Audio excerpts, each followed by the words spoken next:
Assalamualaikum warahmatullahi wabarakatuh. Oke, sekarang materi berikutnya ya, di bab 7 tentang manajemen permodalan. Nah, ini kalau dari perspektif bankir, pengguna modal yang kurang itu adalah cara untuk menarik atau mengungkit keuntungan aset. Nah, itu sehingga menghasilkan tingkat pengembalian ekuitas tinggi atau pengembalian modalnya yang tinggi. Nah, regulator di sini atau pemerintah atau peraturan itu lebih suka bank yang meningkatkan modal untuk menjamin keamanan dan kesehatan. Dalam kejadian keuntungan tuh menjadi negatif di situ ya. Nah, keduanya itu berpandangan sama, di mana ada persetujuan total bahwa modal adalah blok bangunan bisnis perbankan yang mendasar untuk bertahan dan bertumbuh. Modal sendiri apa? Dalam perbankan itu adalah ekuitas plus utang jangka panjang, itu dijadikan modal untuk perbankan sendiri. Nah, ekuitas ini tuh terdiri atas rekening residual dalam pengertian bahwa itu adalah perbedaan antara aset total dengan kewajiban total. Maksudnya gini ya, ekuitas itu didapat dari apabila jumlah aset itu dikurangi dengan jumlah dari kewajiban. Nanti selisihnya itulah modal atau ekuitas tadi ya.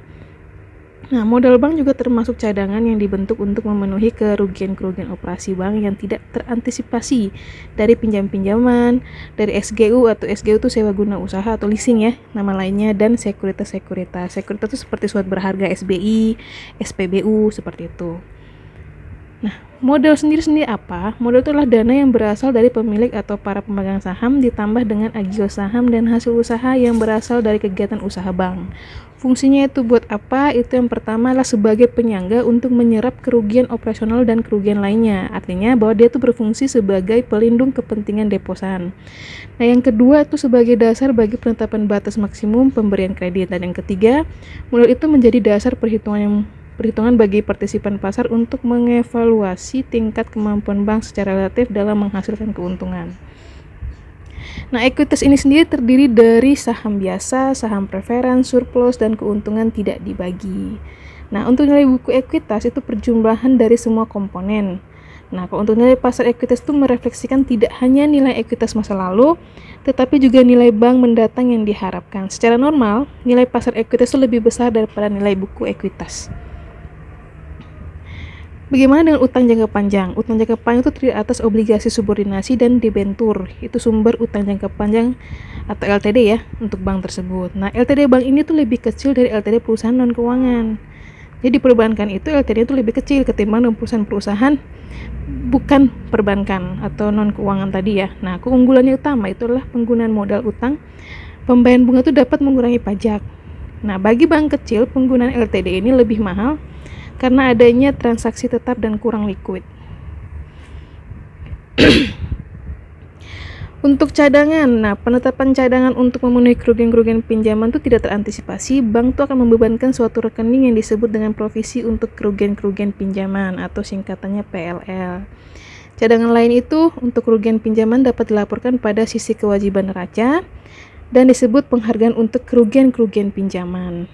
Lalu cadangan modal ini dikembangkan oleh regulator atau pemerintah dalam mengukur kecukupan modal. Peranannya sendiri apa? Modal ini bagi perbankan itu yang pertama sebagai sumber dana. Fungsinya untuk membelanjai biaya-biaya awal dan membelanjai pertumbuhannya. Yang kedua digunakan sebagai perlindungan untuk menyerap kerugian-kerugian operasi yang tidak terantisipasi. Dan yang ketiga menunjang atas pertanyaan kecukupan modal. Ada pula kegagalan lembaga depository atau modal sendiri. Di sini ada beberapa alasan disebut untuk kerugian-kerugian besar. Yang pertama tuh problema manajemen tingkat bunga. Yang kedua tingkat bunga yang tinggi dan bergejolak. Yang ketiga penurunan ekonomi lokal dan regional. Yang keempat regulasi yang memperluas peluang mengambil risiko. Yang kelima perubahan-perubahan dalam hukum pajak. Yang keenam manajemen yang buruk. Dan yang terakhir adalah praktek-praktek ilegal dan tidak etis.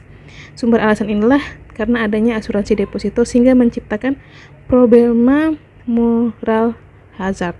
Itu maksudnya itulah resiko moral. Contohnya ketika seorang tuh mengambil lebih banyak resiko karena orang lain tuh yang akan menanggung biaya dan resiko tersebut. Nah, itu sebagai atau sebutannya itu adalah moral hazard ya atau resiko moral di sini.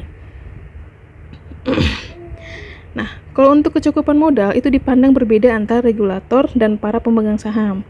Kalau untuk regulatornya sendiri itu distribusi keuntungnya bank akan lebih rendah, sedangkan kalau untuk pemegang saham pada bagian sentral distribusi keuntungan atau pengembalian tersedia diharapkan bagi mereka. Nah, para pemegang saham itu akan menerima kompensasi untuk resiko bank sedangkan regulator tidak. Di sini ya.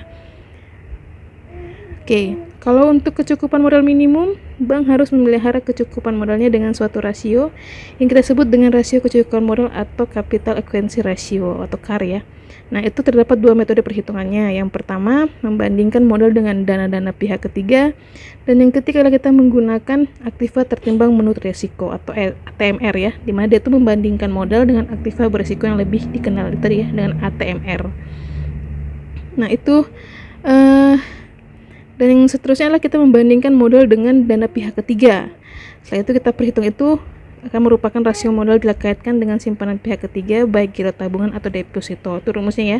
Modal inti dan cadangan dibagi 10% bagi dana pihak ketiga. Dari perhitungan tersebut diketahui bahwa rasio modal atas simpanan cukup dengan 10%. Rasio ini sudah cukup untuk menilai tingkat kesehatan modal bank. Jadi kalau dia sudah di atas 10% berarti bagus gitu ya. Dia minimal di 10% simpanan cukupnya itu. Nah, ukuran nilai yang dewasa ini bisa dipakai oleh seluruh bank di Indonesia. Jadi batas minimum itu 10%. Itu sudah menjadi standarisasi untuk ukuran yang akan dipakai oleh setiap bank di dunia dalam menilai kecukupan modal. Nah, ukuran ini didasarkan pada kesepakatan bank sentral negara maju yang disponsori oleh Amerika Serikat, Kanada, Eropa, dan Jepang yang tergabung dalam Organisasi Bank for International Settlements atau BIS.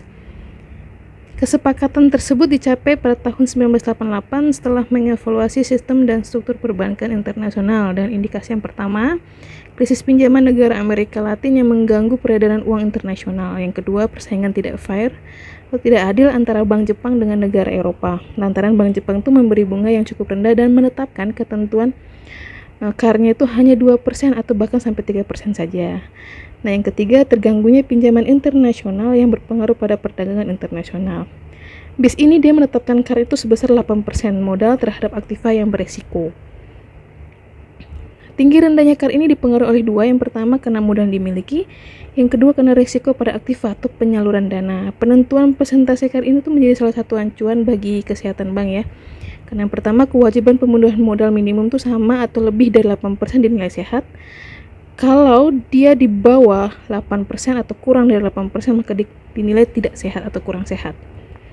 Nah, rumus untuk perhitungan CAR ini adalah modal inti dan cadangan dibagi dengan ATMR atau aktiva tertimbang menurut resiko ya, singkatannya ATMR dikali 100%, maka dapatlah sebesar 8%. Harus kalau tadi ya, kalau di atas 8% maka dinilai sehat, sedangkan di bawah berarti dikatakan tidak sehat atau kurang sehat.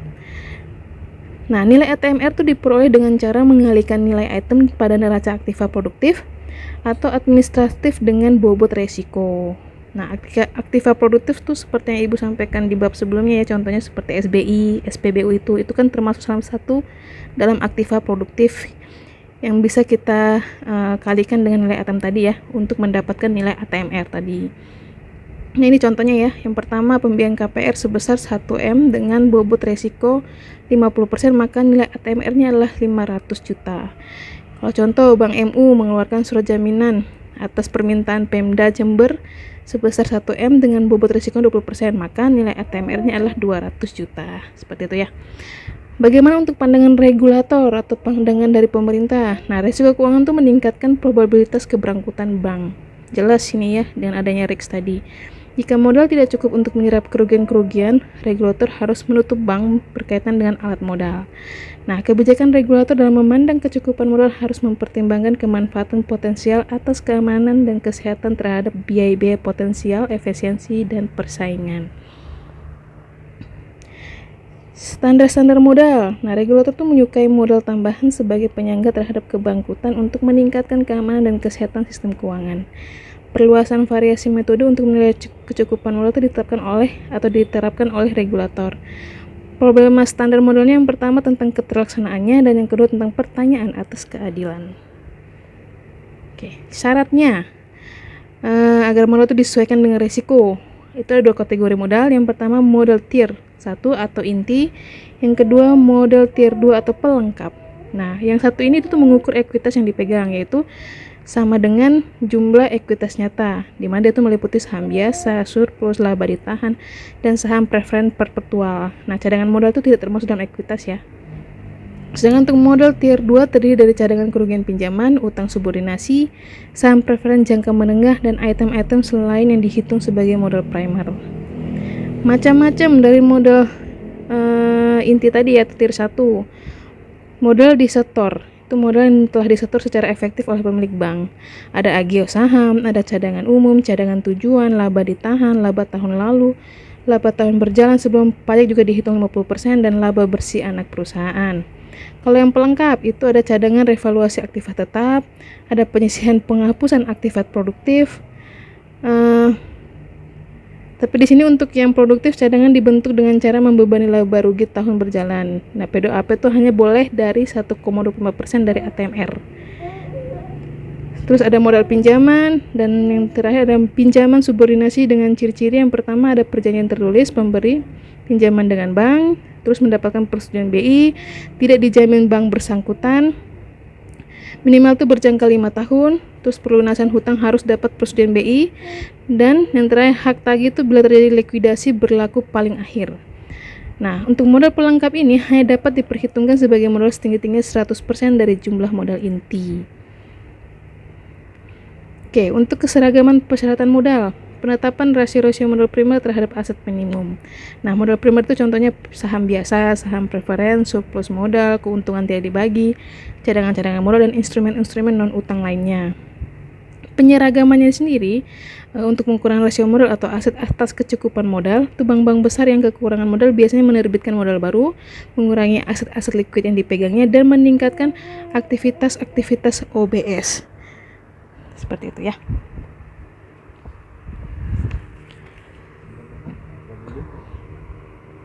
Nah, OBS itu off balance sheet, jadi ada akun-akun aset, dia itu tergolong dalam harta atau aset tapi tidak dimasukkan dalam neraca. Nah, itu kita sebut sebagai OBS ya, off balance sheet, jadi luar dari neraca yang sebenarnya. Oke. Sekarang persyaratan modal disesuaikan dengan risiko. Nah, skema penimbangan untuk perhitungan aset-aset disesuaikan risiko untuk tujuan persyaratan modal berisiko kredit. Untuk menghitung persyaratan modal minimum untuk bank dalam ketentuan rupiah itu contohnya atau rumusnya itu adalah rasio minimum dikali dengan 0,00 A1 tambah 0,20 A2 tambah 0,50 A3 dan tambah 1 yaitu A4. Rumus dalam kurung tersebut sebagai aset-aset disesuaikan dengan risiko. Oke. Nah, skema penimbangan risiko untuk aktivitas-aktivitas OBS tadi ya, atau aset yang di luar neraca tadi, itu dapat lihat pada tabel di atas ya. Nah, ATM ini pertama harus dikonversi pada jumlah ekuivalen kredit atau on balance sheet. Maksudnya harus dikonversi dulu dengan aset-aset yang ada di dalam neraca. Seperti itu. Nah, setelah itu ATM diberikan kategori risiko on BS yang tepat dan persyaratan modal kemudian dihitung. Nah, dua tipe penyesuaian risiko pasar itu yang pertama ada risiko pasar umum, itu berkaitan dengan pasar keuangan sebagai keseluruhan, dan yang kedua itu risiko spesifik yang berkaitan dengan faktor-faktor risiko lain. Bagaimana pandangan dari para pemegang saham atas perhitungan tadi? Nah, para pemegang saham itu akan mengambil bauran optimal atas pembelanjaan utang dan ekuitas untuk memaksimumkan nilai sahamnya. Risiko keuangan itu berkaitan dengan meminjam dana untuk membelanjai aset-aset. Risiko keuangan itu terefleksi dalam variabilitas EPS. Nah, EPS itu tuh earning per share atau laba per saham, ya. Jadi laba per saham itu merupakan rasio keuangan yang mengukur jumlah laba bersih yang diperoleh per lembar saham yang beredar, seperti itu. Nah, itu rumusnya persenan dari perubahan EPS itu sama dengan persenan perubahan EBIT kali dalam kurung EBIT kurangi beban modal dibagi dengan EBIT. Nah, EBIT itu earning repaying interest and tax, jadi laba sebelum bunga dan pajak, seperti itu ya.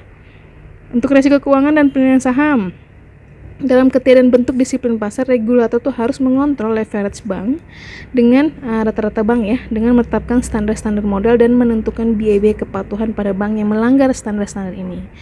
Efek utang, pajak, dan regulasi pada penilaian bank itu, dan selanjutnya kekayaan pemegang saham, atau kita rumuskan dengan VL sama dengan VU tambah TD dan dikurangi C. Penggunaan utang optimal terjadi jika VL dimaksimumkan, seperti itu ya. Nah, bagaimana jika kita mengkontrol dengan hukum yang ada? Untuk penggunaan utang lebih besar itu meningkatkan kontrol koperasi pemegang saham atas manajemen dan selanjutnya operasi bank. Nah, kepemilikan yang lebih terkonsentrasi dengan pemegang saham itu lebih sedikit cenderung untuk memperbesar kontrol manajemen. Kalau kinerjanya jelek itu akan cenderung menggerakkan kepentingan di antara para pemegang saham yang mempunyai perhatian terhadap kapabilitas manajemen. Jadi hati-hati ya di sini, kalau nggak bagus otomatis akan menjadi nilai tambah atau dimasukkan ke dalam list untuk penilaian kinerja dari para pengelola tadi yang akan menjadi sorot untuk pemegang saham di sini. Nah, pengambilan secara paksa juga akan dimungkinkan ya. Kalau jangan sampai dia di luar standar ya otomatis akan dilakukan secara paksa pengambilannya. Bagaimana kita menentukan waktu pasar? Nah, pergerakan harga silikal dalam pasar-pasar utang dan ekuitas dapat mempengaruhi keputusan pembelanjaan bank. Tingkat bunga tinggi dan harga utang turun untuk pembelanjaan ekuitas akan lebih murah. Inflasi diharapkan naik, utang lebih dipilih daripada ekuitas. Nah, pendapatan bank juga dapat mempengaruhi penggunaan utang oleh bank. Ada pula untuk pertimbangan-pertimbangan menyangkut aset yang akan diinvestasikan. Aset bank dan keputusan kapitalisasi berkaitan dengan beberapa tingkatan. Pembahasan juga ada pada pembelian investasi sekuritas yang bervariasi yang dipegang oleh bank. Nah, risiko aset yang meningkat, modal bank lebih dibutuhkan untuk menyerap kerugian-kerugian potensial. Gitu ya. Jadi kalau seandainya aset sudah bermasalah, maka di sini yang lebih dibutuhkan oleh bank itu adalah modal ya untuk menyerap tadi ya kerugian-kerugian yang akan lebih meningkat di sini. Untuk dividen sendiri bagaimana? Kalau terjadi resiko-resiko tadi ya. Nah, dividen itu dikendaki para pengusaha saham untuk konsumsi dan diversifikasi investasinya. Ibu ulang lagi, kalau diversifikasi itulah investasi itu bukan cuma satu, jadi banyak investasinya, nggak cuma obligasi, nggak cuma saham, banyak ya di sini. Nah, kebijakan dividen itu yang pertama pendekatan dividen tetap, dan yang kedua tuh mengikuti strategi DPR tetap.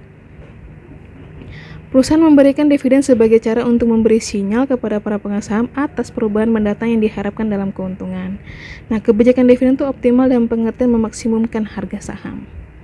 Untuk kapasitas utang dan biaya transaksi, nah jumlah kapasitas meminjam itu menjadikan pelambatan yang dapat digunakan untuk memenuhi problema likuiditas yang tidak terantisipasi. Biaya penerbitan ekuitas dapat mempengaruhi rencana pembelanjaan bank. Untuk akuisisi utang sendiri itu bagi korporasi atau non-keuangan itu lebih mahal dibandingkan dengan lembaga perbankan. Nah, sedangkan bagi bank-bank besar, biaya transaksi penerbitan ekuitas relatif itu lebih mahal. Nah, sekarang merger dan akuisisi. Kalau merger itu penggabungan beberapa perusahaan. Di sini kita ngomongkan perbankan, menggabungkan dari beberapa perbankan tapi tetap mempertahankan nama-nama dari bank tersebut. Dalam arti bank-bank tersebut tetap berdiri menjadi bank tersebut, hanya digabung di sini. Sedangkan kalau akuisisi, salah satu bank mengambil alih seluruh bank tersebut yang akan diakuisisi, dan namanya itu akan digabung sesuai dengan nama yang menjadi si akuisisinya tersebut. Itu ya bedanya merger dan akuisisi. Nah, itu bagaimana? Itu untuk pertumbuhan eksternal melalui merger dan akuisisi secara umum mensyaratkan penerbitan baru untuk membeli kepentingan ekuitas kontrol dalam lembaga target. Bank mengantisipasi pengambil alihan oleh lembaga lain dapat membeli kembali ekuitasnya. Jadi salah satunya supaya bisa meningkatkan kembali ekuitasnya atau modalnya dengan melakukan merger atau akuisisi. Contoh sekarang yang terjadi tuh yang ada berita-berita yang lagi hits banget itu bank-bank syariah ya yang mau melakukan merger supaya untuk meningkatkan permodalan tadi ya ekuitas, itu seperti Bank BNI, BRI sama Mandiri, pokoknya yang BUMN tapi yang sistemnya itu syariah. Itu mereka sudah mau melakukan merger, ya tujuan itu tuh ya supaya bisa meningkatkan ekuitas dan bisa mengantisipasi kejadian-kejadian atau risk-risk yang akan muncul seperti itu ya. Bagaimana untuk ekspansi internal sendiri? Nah, suatu tingkat dalam mana bank dapat secara internal memperluas aset-asetnya dan masih mempertahankan rasio modalnya disebut sebagai tingkat generasi modal internal atau ICGR. Nah, itu rumusnya 1 per rasio modal kali ROA. ROA itu return of asset atau pengembalian ya dari aset yang kita investasikan dikali dengan IRR. Itu kayak error apa gitu ya. Nah, penurunan dalam rasio modal memungkinkan perluasan aset bank lebih cepat seperti itu ya. Oke, itu materi bab 7. Mudah-mudahan dapat dipahami. Jika ada yang ditanyakan, silakan langsung tanyakan di grup WA kita. Sekian dari Ibu, terima kasih. Wassalamualaikum warahmatullahi wabarakatuh.